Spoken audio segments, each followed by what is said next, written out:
जी हां दोस्तों, बड़ी खबर निकलकर सामने आ रही है। बांग्लादेश की खतरनाक कदम, भारतीय सीमा के पास तैनात किया तुर्की का यूक्रेन वाला किलर ड्रोन बैराकटार TB2। वहीं दूसरी ओर फुटबॉल दुनिया का सबसे मशहूर खिलाड़ी रोनाल्डो अपनाने जा रहा इस्लाम, उनके साथी ने किया बड़ा खुलासा। अगली खबर में आपको बताएंगे, सीरिया में रूसी सैनिक अड्डे पर कब्जा कर सकते हैं HTS विद्रोही। पुतिन ने तेज की मिसाइलों की बारिश, युद्ध पदवी हटा रहे, उठे सवाल। इसी के साथ आपको बताएंगे, फ्रांस में 3 महीने में गिरी PM बार्नियर की सरकार, 62 साल में पहली बार ऐसा, मैक्रोन की बड़ी टेंशन। तो दोस्तों, सभी खबरें आसान भाषा में एक एक करके विस्तार से बताएंगे, तो आप मेरे साथ इस वीडियो के आखिर तक बने रहें। तो बिना टाइम लेते हुए बात करते हैं खबरों की।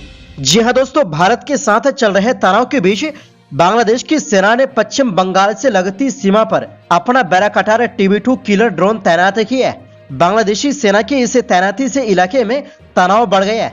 ये पूरा इलाका भारत के चिकन नेक के करीब है और बेहद संवेदनशील माना जाता है। तुर्की का TB2 ड्रोन काफी शक्तिशाली है, जो हमला करने के अलावा जासूसी करने में भी माहिर है।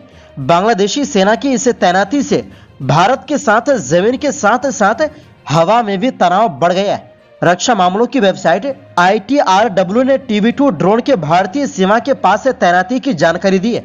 सोशल मीडिया में भी कई ऐसी पोस्ट की गई जिसमें TB2 के भारतीय सीमा के पास तैनात किए जाने का दावा किया गया है। बांग्लादेश ने तुर्की से 12 TB2 ड्रोन खरीदे हैं, जिसमें से उसे 6 पहले ही मिल चुका है। इन ड्रोन को अब बांग्लादेश की वायुसेना उड़ा रही है और सीमा पर जासूसी और निगरानी के लिए इस्तेमाल कर रही है।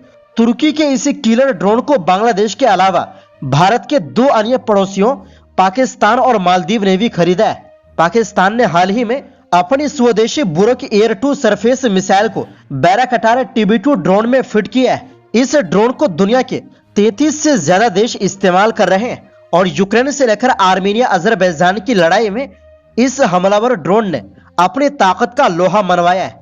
इसके बाद बांग्लादेश की सेना ने भी तुर्की से इस TB2 ड्रोन के लिए समझौता किया था।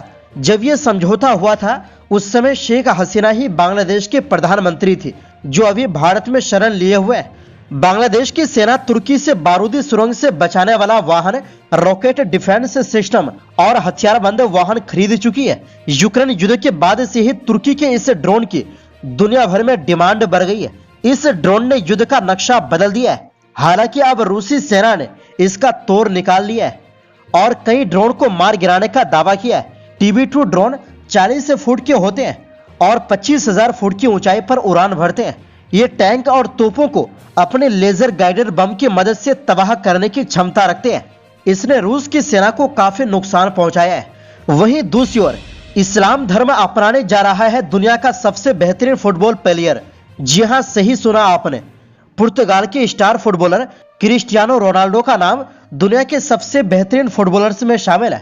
क्रिस्टियानो रोनाल्डो अब सऊदी अरब के अल नासर फुटबॉल क्लब के लिए खेलते हैं। उन्होंने साल 2022 में इस टीम के साथ करार किया था।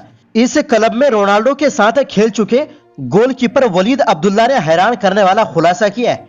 वलीद अब्दुल्ला ने संभावना जताई है कि रोनाल्डो इस्लाम धर्म अपना सकते हैं। 5 फरवरी 1985 को रोनाल्डो का जन्म मदीरा में हुआ था। वो एक कैथोलिक है। वलीद अब्दुल्ला ने एक टीवी शो में क्रिस्टियानो रोनाल्डो के बारे में बड़ा बयान देते हुए कहा, रोनाल्डो वास्तव में इस्लाम धर्म अपनाना चाहते हैं। मैंने उनसे इस बारे में बात की और उन्होंने इस्लाम में रुचि दिखाई थी। उन्होंने बताया कि रोनाल्डो गोल करने के बाद बीच मैदान पर सजदा कर चुके हैं और वो खुद हमेशा बाकी खिलाड़ियों को नमाज पढ़ने और इस्लामी धार्मिक रीति रिवाजों को फॉलो करने के लिए प्रोत्साहित करते हैं। उन्होंने कहा कि जब रोनाल्डो ने गोल करने के बाद बीच मैदान पर सजदा किया तो इस मौके पर सभी खिलाड़ियों ने एक साथ अल्लाह अकबर का नारा भी लगाया। अब्दुल्ला कहते हैं कि रोनाल्डो इस्लाम और उसकी परंपराओं में गहरी दिलचस्पी दिखा रहे हैं ताकि वो अपने मुस्लिम साथियों को बेहतर तरीके से समझ सके और उनका सम्मान कर सके। अब्दुल्ला के अनुसार जब प्रैक्टिस के दौरान अजान की आवाज आती है तो रोनाल्डो कोच से अजान खत्म होने तक सेशन रोकने को कहते हैं। उन्होंने बताया कि शुरुआत में मैं क्रिस्टियानो के करीब था क्योंकि वो हमारे देश की संस्कृति, क्लब या दूसरे पहलुओं से परिचित नहीं था। वो अक्सर मुझसे सवाल करता था बता दें, साल 2023 में रोनाल्डो के अल नासर में जाने से पहले एक रिपोर्ट में यह दावा किया गया था कि पूर्व रियल मैड्रिड टीम के साथी खिलाड़ी मेसूत ओजिल और करीम बेंजेमा उन्हें मुसलमान बनने के लिए मना रहे थे। बता दें कि 39 साल के रोनाल्डो ने फीफा वर्ल्ड कप 2022 से पहले मैनचेस्टर यूनाइटेड को छोड़ दिया था। इसके बाद उन्होंने अल नासर क्लब में शामिल होने का फैसला किया था। उन्होंने जून 2025 तक के लिए अल नासर के साथ डील की है, यानी 40 साल के होने तक वो प्रोफेशनल फुटबॉल खेलते रहेंगे। वहीं दूसरी ओर, जी हां दोस्तों, यूक्रेन के बाद अब सीरिया में रूसी सेना को जोरदार लड़ाई में लड़ना पड़ रहा है।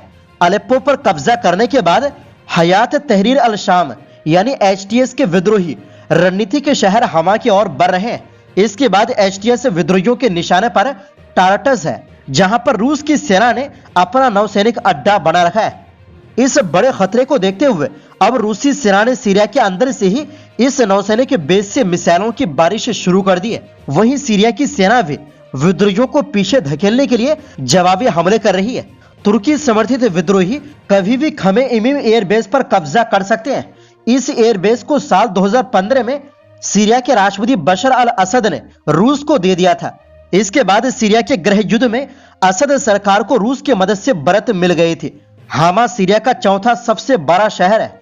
बुधवार को रूसी सेना ने जोरदार हवाई हमला बोला और इसके बाद सीरिया की सेना ने विद्रोहियों को 10 किमी पीछे धकेल दिया। सीरिया की राजधानी दमिश्क की सुरक्षा के लिए हामा पर असद सेना का कब्जा जरूरी है। यही नहीं, हामा ही तटीय शहरों टारटस और लटाकिया का एंट्री गेट है। हामा में रूसी सेना का नौसैनिक बेस मौजूद है। एचटीएस के अलावा इस लड़ाई में उसे तुर्की के समर्थन वाले सीरियन नेशनल आर्मी का भी साथ मिला हुआ है। इस बीच संयुक्त राष्ट्र के विशेष दूत गैर पेडरसन ने कहा कि हजारों की तादाद में आम नागरिक इस लड़ाई की वजह से विस्थापित हुए हैं। रूसी नौसेना के इस बेस पर जब से खतरा मंडराया है, रूस एक्शन में आ गया है। उसने बचाव के कदम के तहत अपने 5 युद्धपोतों और 1 किलो क्लास की सबमरीन को यहां से निकाल लिया है। 2 दिसंबर को टारटस से एलनिया युद्धपोत रवाना हुआ। इस हमले के बाद पुतिन के करीबी राष्ट्रपति असद बैकफुट पर है।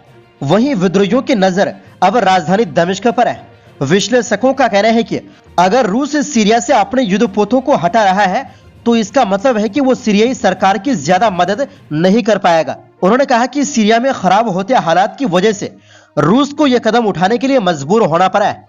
टारटस नेवल बेस रूस के लिए बहुत अहम था। रूसी सेना इस नेवल बेस पर साल 1971 से अपना कब्जा बनाए हुए है।